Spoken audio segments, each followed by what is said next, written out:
तारदाळमध्ये 72.71%, खोतवाडीत 67%, तर कोरोचीत 68% मतदान।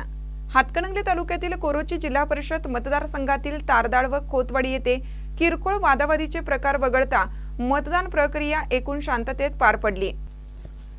सकाळी 7 वाजल्यापासून मतदारांनी मतदान केंद्रावर उपस्थिती लावल्याचं चित्र पाहायला मिळालं। दिवसभरात सर्वच मतदान केंद्रावर मतदारांची ये-जा सुरू होती। कोरोची जिल्हा परिषद मतदारसंघातील तारदाळ, खोतवाडी व कोरोची या तिन्ही गावांमध्ये मोठ्या उत्साहात मतदान झाले। तारदाळ येथे एकूण 12,280 मतदारांपैकी 8,929 मतदारांनी प्रत्यक्ष मतदानाचा हक्क बजावला। त्यामुळे तारदाळमध्ये 72.71% इतकं लक्षणीय मतदान झाले। खोतवाडी येथे एकूण 4,342 मतदारांपैकी 2,924 मतदारांनी मतदान केलं असून येथे 67% मतदानाची नोंद झाली।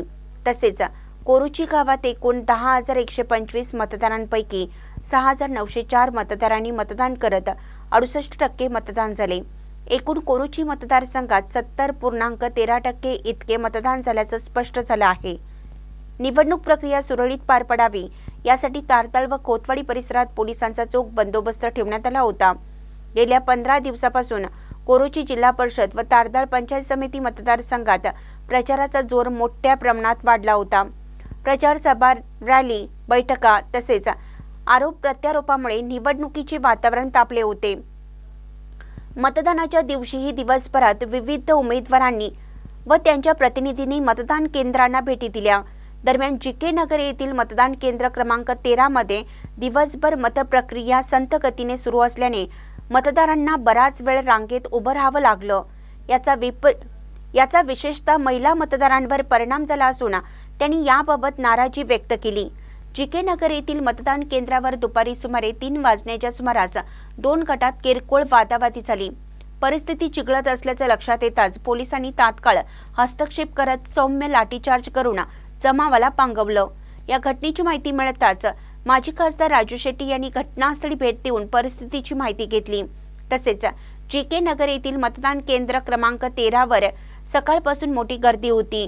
दुपारी तीव्र उन्हामुळे मतदारांना उन्हात उभे राहून मतदान करावे लागले। मतदानासाठी आलेल्या नागरिकांसाठी सावली, बसण्याची किंवा इतर मूलभूत सुविधांची ठोस व्यवस्था करण्यात आली नव्हती।